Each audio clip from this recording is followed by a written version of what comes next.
Let's come to the 10th presentation of 2014. And what we're doing in this particular year of presentations is yet another resonance to a delivery of something that had been worked on for over 40 years. In fact, some almost 42 years by the time work on it was refined enough to consider it done. That work is the Learning Civilization, a 2-year program that is a way of doing a cycle of reconnoitering the best of what we have inherited, and a second year to give it a symmetrical balance, not so much the heritage in its integral cycle and meaning, but to give the differential conscious dimensions that then come out and expand and transform that cycle of nature, the integral cycle of nature, into an ecology of consciousness, of conscious dimensions. It's important to get a sense that composition is the strongest way of seeing. In the daybooks of the great photographer Edward Weston, in the first daybook, he wrote, composition is the strongest way of seeing. And for an art like photography, one has to be ready and primed, because the moment for the shot, for the photograph, is unexpected. One can be in a context, in a situation, but the moment for the great photograph is almost instant, and a great photographer, an artist like Edward Weston or Ansel Adams or Stieglitz, they have a sense of mystical camaraderie with the energy flows and the way in which they begin to get the sense, the pressure, if you will, the buildup that the moment is arriving and one needs to be ready for it, so that you have your technique, your art and your technique, your equipment, and you're checking the light, but you're doing it not just with the equipment, but mostly you're getting into the crusting energy of the way in which that peak will occur, and you're ready to have the photo taken then. For me, the loss of my daughter in 1993 was one of those moments of abject surprise. And in order to commemorate by evaporation of the trough moment, I wanted to make in 1994 a crest moment, like a photographer or like any artist. I wanted to deliver something that would take the trough of her death, which is by a very savage murder, etc., and to give it a crest so that there would be a balance, and the balance of troughs and crests of energy, because energy is primordial in the universe. Before there is space, there is time, and time spontaneously emerges out of the zero field of nature. And As soon as time occurs as the first dimension, it instantly blossoms space, the other three dimensions. So one needs to revise space-time to be able to be uttered time-space. That's really the accurateness. But it takes a conscious dimensioning to be able to recognize this. To all cognition, it's space-time at its best, like in Einstein. But time-space is the full conscious dimensioning of it.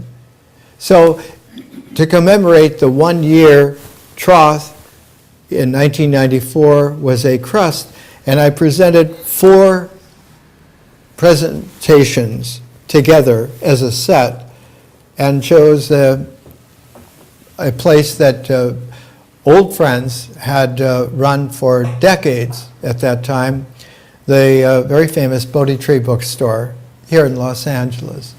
The owner-founders, Stan Madsen and Phil Thompson, very good friends. And so that series, the harmonic of the 4 together, was called Our New Aeon.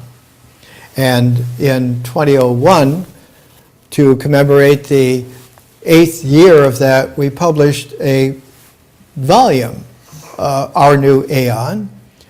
And some 10 years later, in 2011, we decided to expand that and republish it.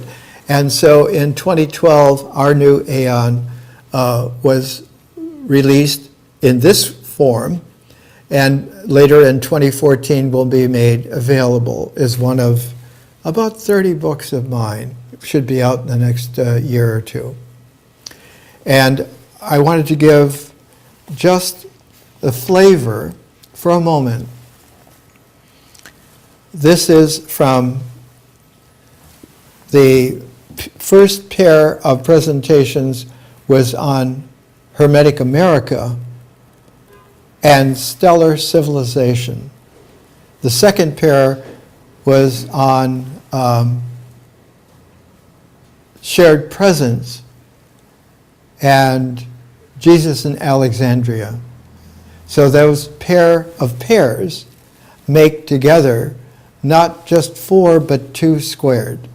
2 to the square, and in space, in celestial mechanics, the squares are related to the cubes of time. So the squares of space and the cubes of time are a way in which one comes to understand the integral, exacting thusness of the universe and all aspects of it, which can also be matured in a beautiful, real way if one is able to rescue from the troughs and to celebrate at the crests. In between those is the invisible horizon of the primordiality out of which time occurs, emerges as the first dimension of the universe, and that continuity, that continuum, is the zero field of nature, which then allows for the timeline, which in its origin has a 0 dimension, and when it flows, when it occurs, it flows as a continuum, which is a 1. The first dimension is oneness, which gives the flavor of the integral to the entire cycle of nature. This is from Stellar Civilization, just a couple of sentences. This was added to the 1994 presentation, which will be given a chance to have its original transcript and also recording. And this was the 2011 refinement of that after now some 17 years and published 18 years later. The language I'm going to use belongs in the year 2011. It belongs at a time when this kind of speaking, the kind of envisioning will be necessary and needed, like air and food. There are times when human beings need vision. It is a little early, and that day has not yet dawned. And for many of us, we're content to continue to snooze in the dark hours, thinking it is still regular night. Indeed, everything has changed. One of the qualities that the new aeon has is a shared quality. For the last 2,000 years, the archetype of the deep self has been the person. The person is a kind of odd protean way. I've called it the mysterious person archetype. The traditional pattern is that the person, the inner, quote, inner person, as the integrative focus, or that on a deeper, more mystic level, that the integration of all meaning into our deep self comes to some vanishing point of mystery and resurges back out, unbidden, unqualified, as a differential process of life-giving vision. It is a deep visionary quality that now is emerging with such diverse rapidity that it has almost become a blizzard of insight for those who are able to course in the field of vision. The field of nature, being a zero field, does not give any trace whatsoever, except that it is fertile because the energy of the universe emerges as time, which eventually will be the first dimension. The first dimension, not just of 4, but the first dimension of 11 dimensions. And as we will see again and again and again in the 2014 Parayana, that the 11th dimension is the fertility of the 0 dimension. That the 0 dimension becomes fertile in an ordinal way, extraordinary ordinal way, because the 1 and the 0 pair together to make a 10, so that the 11 is the first time that one has the tuning fork of the 2 ones, meaning that it can be seen not only as a 2 ones, it can be seen as 2 ones tuned together as an 11. It can be seen as beginning again the counting from 1, 2, 3 on, 11, 12, 13 on, and that one has then in 10 a perfect 10, as the saying goes. It is the 1 and the 0 where the oneness is completely in equanimity with the 0. And so a 10, like today is the 10th presentation in 2014 of the Parayana. That 10 means that there are 10 dimensions in a conscious cosmos that finally yield their best perfume, as it were. Not just the blossom and the fruit, but the fragrance, the perfume. In the Mahayana, in the high Dharma, it was always originally talked about as the perfuming. One becomes sensitive, not to a sweet smell, but of the fragrance of the real, which is deeper than the true. The true is deep enough, is a Dharma, but the real is high Dharma.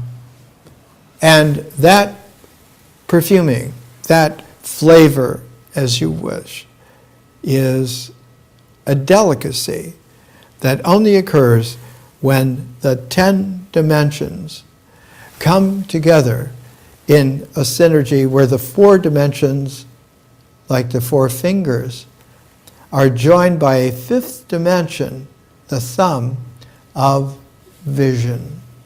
That vision as the first conscious dimension, the field of consciousness which is infinite. So that an infinite field gives us the grasp of the 4-dimensional universe, and one now has the beginnings, not just of a universe, but of a new universe, because vision is able to begin a whole resonant wave sequencing, cycling, ecology of transformation. The interesting thing is that preparing just yesterday, beginning to prepare for this presentation on the Daily Galaxy on the web, there was a beautiful presentation of great discoveries in science and space, and it was all about the Kepler mission, the Kepler satellite, being able to enlarge our view of the universe, because Kepler has the ability to do a special kind of photography. The photography is a very strong way of seeing, a la Edward Weston, Ansel Adams, Stieglitz, and so forth. 5 years ago today, on March 6, 2009, NASA's Space Telescope rocketed into the night skies to find planets around other stars with a field of view 1/400th the size of the Milky Way, in search of potentially habitable worlds. And in the meantime, the Kepler telescope, by being able to take, it says 1/400th of the Milky Way, which stretches farther than the night sky at any one place, is a tremendous field to be able to look initially at not just thousands or tens of thousands or hundreds of thousands, but millions of stars. To be able to commence seeing not only the stars in a composition, but to astrophysically be able to index the slightest movement in the spectroscopy of the star's light, that each minute, minuscule thing that happens in a star's field will be affected in its light, and the movement of planets around a star will show up in the star's light. One of the earliest little books, when astronomy was beginning to emerge as astrophysics, was called Starlight.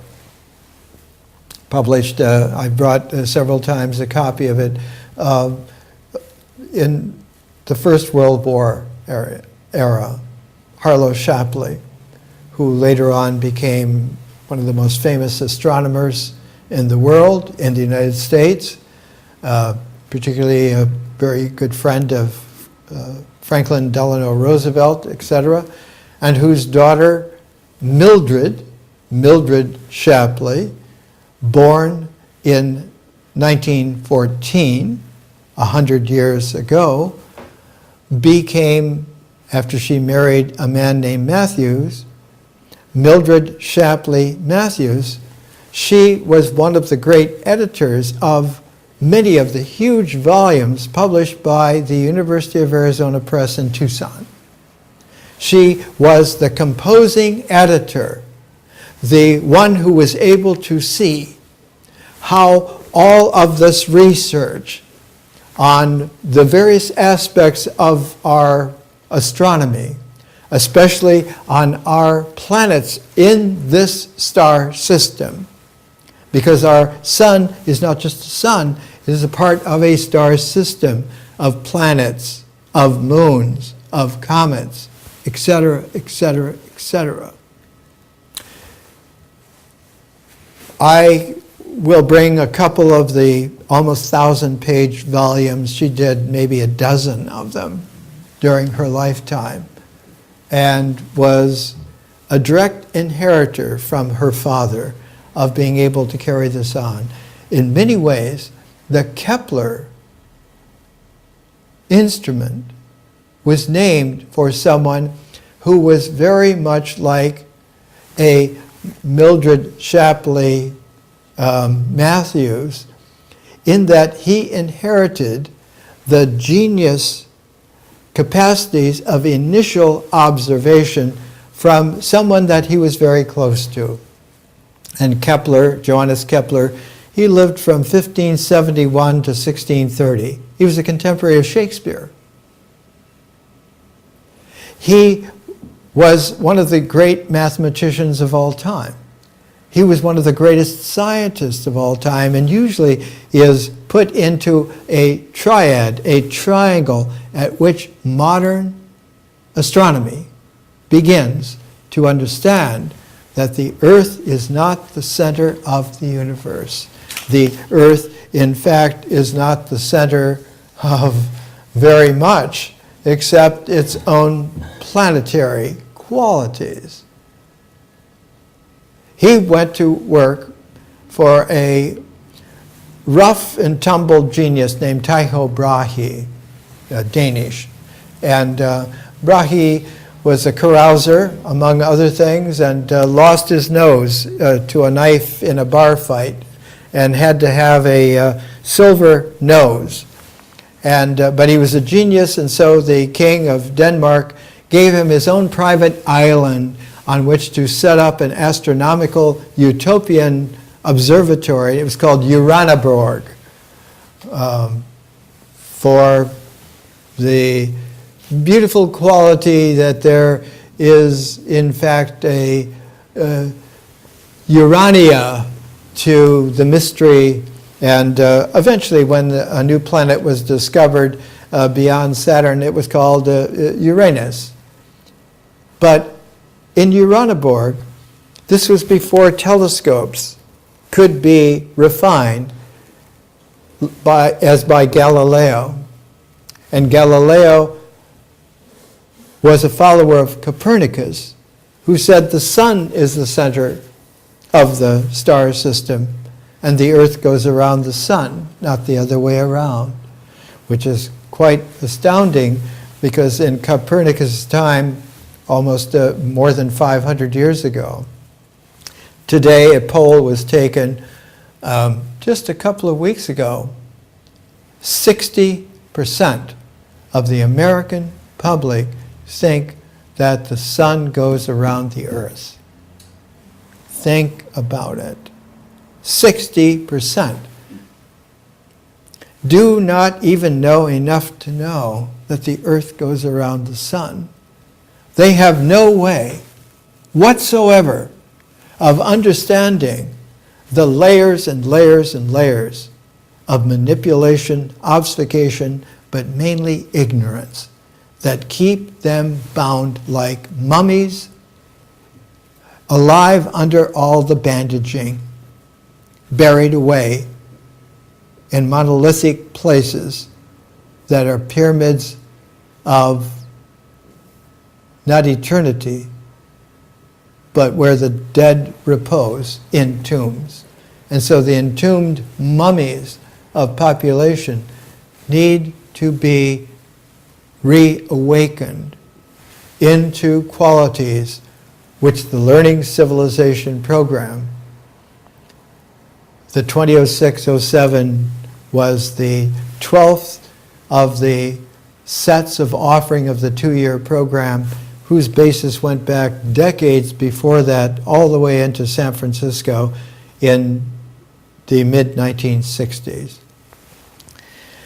For Kepler, who joins Copernicus and Galileo as the third, as the triangle, the way in which the firm quality of a new astronomy was laid was because he took the observations of Tycho Brahe. Tycho used to lay in this large apparatus and observe the motions of the planets, of the moving stars, of the sun, of the moon, of Mercury, of Venus, of Mars, of Jupiter, of Saturn, and keep meticulous records, understanding that the slightest movement, when taken, not just as a gestalt, but as a movable feast of scalars, that someone would be able to put all of this together, not just in an integral, but in a differential, mathematique, in order to understand what does all this mean then. And it was Kepler who took all of the meticulous observations of Brahe, of Tycho, one of the biggest craters on the moon, because is named Tycho for Tycho Brahe. Kepler is a smaller yet very large crater up in the Ocean of Storms. Kepler was able to understand that the planets do not have circular orbits. The math showed that their orbits are elliptical. And because they're elliptical, it means that in order for them to keep a realistic course of orbital, the orbital dynamics must fit elliptical combinations, that all the planets in all of their ellipses must make a composition of our star system. And he was gifted in 1604, about the same time that Shakespeare was writing and producing plays like Hamlet and Macbeth. Kepler came out with a book that stands alongside of Hamlet. In fact, all the plays of Shakespeare put together. It was called The New Astronomy. And the new astronomy was that apex, was that crest of the energy of the conscious dimension, that now the trough of ignorance is balanced in such a way that the flow of the zero field of nature is encouraging the fertility of the zero field to accept the infinite field of vision, mating together in a marriage that allows then for that 5-dimensional, that 5th magical dimension of consciousness to come into play and transform the integral cycle into a differential ecology. Because out of that, those who can witness and participate. Witness that vision. Then participate and become the persons capable of a creative imagining. And that creative imagining with a denominator of remembering are able then to put that numerator of creative imagining into play to make a new art. And so the art and the vision together made it possible for the witnessing and the participating to not only have the ratioing of the creative imagining over the remembering, but for its symmetrical complement of having remembering as the numerator and creative imagining as the denominator, and that is history. History is not the record of the past. That is a fictive, diseased mentality. The arts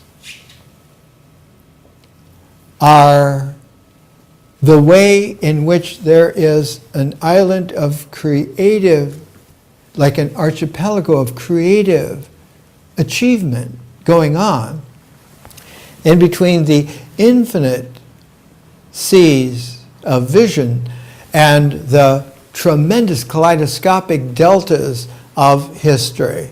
And out of those kaleidoscopic deltas of history will come science. So that as vision and history are a differential conscious pairing symmetry, the arts and the sciences are differential and kaleidoscopic qualities of reality coming into play. In a beautiful study of Kepler and the new astronomy, a very famous writer on Kepler prefaces his chapter 6, where he's going to be writing about Kepler's famous dream. He gives the quotation in translation by Kepler, written in 1628, November 6th. When the storm is raging and the shipwreck of state is threatening, there is nothing nobler for us to do than to let down our anchor of peaceful studies into the depths of eternity. That 11th dimension of fertility that Mother Nature has from our witnessing, our participation, our researching so that the aesthetic and the analytic shake hands, so that the differential and the kaleidoscopic clap hands. Then one has a 10th dimension of hyperspace, which is where all star system civilizations have their concourse. Looking for radio signals is like thinking that the wind blowing leaves into a sandbox will tell you anything about the forest. Let's have a break.